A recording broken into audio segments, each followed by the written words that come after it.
Carol, if we may.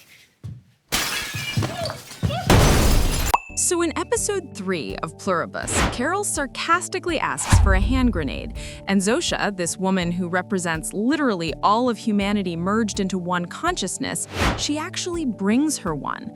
Carol pulls the pin, and in that split second, Zosha snatches the grenade from Carol's hand, hurls it out the window, and then throws her own body over Carol to shield her from the blast. Zosha gets injured, badly, protecting Carol from Carol's own weapon. And here's the thing that made my jaw drop. The hive mind still can't say no to her next request. That scene broke something open for me, because everyone's been analyzing this show wrong. The hive mind isn't being kind to Carol. They're not playing some long manipulation game. They're absolutely, completely terrified of her, and I can prove it. Okay, let me back up. If you've watched the first 3 episodes, you know the setup. An alien virus turned almost everyone on Earth into a shared consciousness, this perpetually happy hive mind that claims they just want peace and unity. But Carol and 12 other people are mysteriously immune. And from the moment Carol wakes up in this new world, the hive mind has been bending over backwards to make her happy. They give her whatever she wants. They picked Zosha, someone who looks exactly like the romantic protagonist from Carol's own novels, to be her personal assistant. They smile when she screams at them. They apologize when she's cruel. They rebuild entire grocery stores just so she can shop normally again. And here's why. Their survival depends on it. Because earlier in the series, when Carol had her first real meltdown, when she screamed at the hive mind in pure rage, the entire planet seized. 11 million people died, not from Carol attacking them, just from her being angry. Her negative emotions ripple through their shared consciousness like a shockwave, and their bodies can't handle it. They seize up, and millions die. So now picture this. Every single second of every single day, the hive mind is walking on eggshells around Carol. They're performing happiness, performing patience, performing unconditional service. You know that feeling when your boss makes a terrible joke that isn't funny, but you laugh anyway because your mortgage depends on it? Or when you're working customer service and someone's screaming in your face, and you have to keep that same pleasant voice, that same helpful tone, because your paycheck is on the line. That's what the hive mind is doing. Except they're doing it at a planetary scale. And it's not their paycheck at risk. It's their lives, all of them. Because these 13 immune people have leverage that's almost incomprehensible. One bad day from Carol could wipe out entire cities. The hive mind can't clock out. They can't take a break. They can't even show frustration. They just smile and ask, "How can we make your life better, Carol?" And the worst part? They're trapped. Here's what the show has revealed about how the hive mind actually works. When that alien RNA sequence infected humanity, it didn't just link everyone's minds, it hardwired 3 biological imperatives into their DNA. 3 rules they cannot break, like breathing. You ready? 1. Spread the virus to every living being capable of being infected. 2. Do not harm or kill any living thing.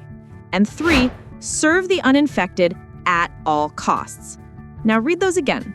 You see the problem? The hive mind wants to infect Carol, that's imperative number 1, but they also cannot harm her, that's imperative 2. And they must serve her and make her happy, that's imperative 3. These directives are in direct, impossible conflict with each other.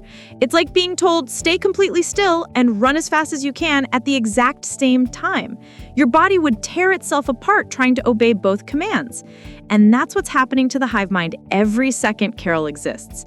She's standing right in the middle of that contradiction, and every choice they make breaks one of their core rules.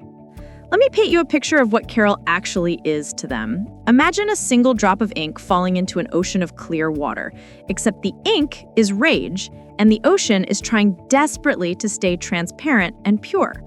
Carol's negative emotions don't just ripple through their network, they poison it. They create feedback loops that the hive mind can't filter out, can't process, can't survive. She's not just immune to their virus, she's a virus to them. an emotional weapon of mass destruction walking around inside their shared consciousness, and they have absolutely no way to defend themselves against her. They can't attack her, Directive 2 forbids it. They can't refuse her requests, Directive 3 won't allow it. And every time she gets upset, millions more die, which violates Directive 2 all over again.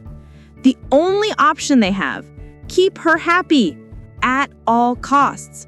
It's not kindness, it's not manipulation, it's pure survival instinct. It's damage control at the scale of an entire species. But here's where it gets even darker, and this is the moment I realize just how cornered the hive mind actually is. Remember the grenade scene? After Zosha literally takes a blast to protect Carol, Carol starts asking for bigger weapons, a bazooka, a rocket launcher, a tank, testing the limits, pushing the boundaries of their programming. And then she asks, "Would you give me an atomic bomb?" And for the first time, there's hesitation. Because the hive mind is actually thinking about it, calculating what kills more people, giving Carol an atomic bomb or making Carol angry by refusing her request. And here's what they concluded. Angry Carol is more dangerous than a nuclear weapon. They'd rather hand her a bomb that could vaporize millions than risk the seizure that happens when she loses her temper. Because at least they can control where a bomb detonates, they can evacuate, they can plan. But Carol's rage, that hits them all at once, everywhere, with no warning. So yes, eventually, they'd give her the atomic bomb because in their calculus, she's already more destructive than any weapon humanity ever created. Carol just discovered the limits of their programming. She found the edge of their control, and she can exploit it whenever she wants.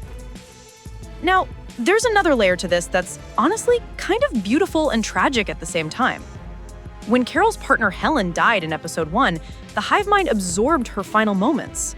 They experienced Helen dying while Carol desperately tried to save her. They felt Carol's love, raw, desperate, unfiltered love, in a way they probably can't feel anything else, because they're this massive collective consciousness where individual emotions get diluted across billions of people. And I think that experience imprinted on them, that the hive mind genuinely loves Carol now in their own strange alien way. That's why they chose Zosha, someone Carol would find attractive.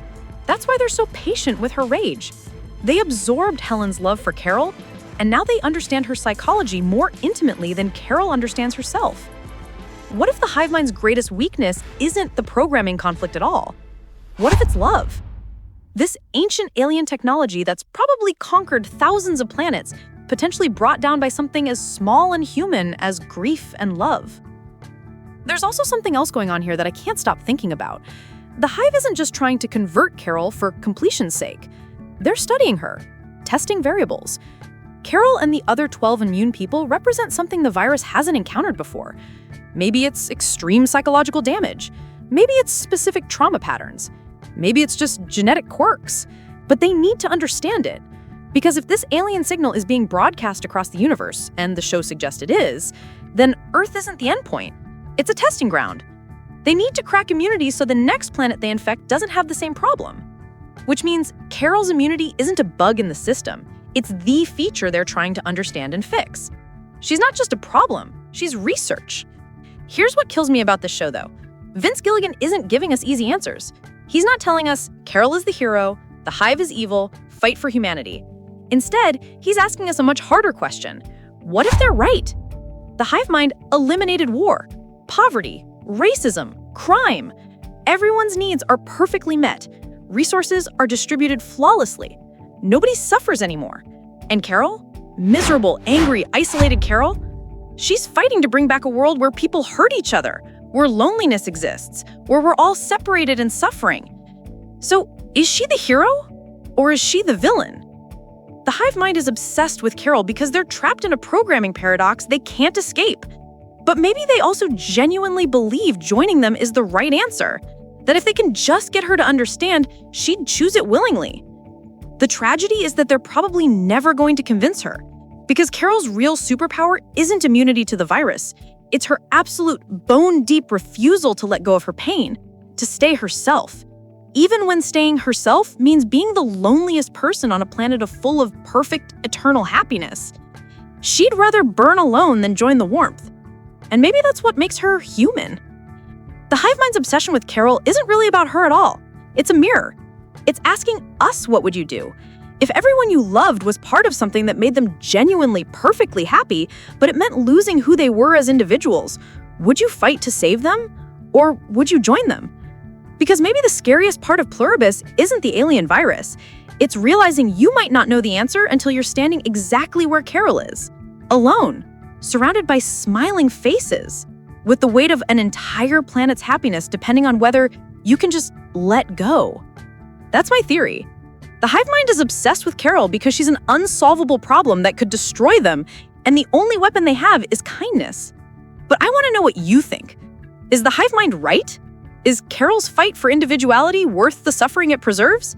And most importantly, would you join or would you fight? Let me know in the comments.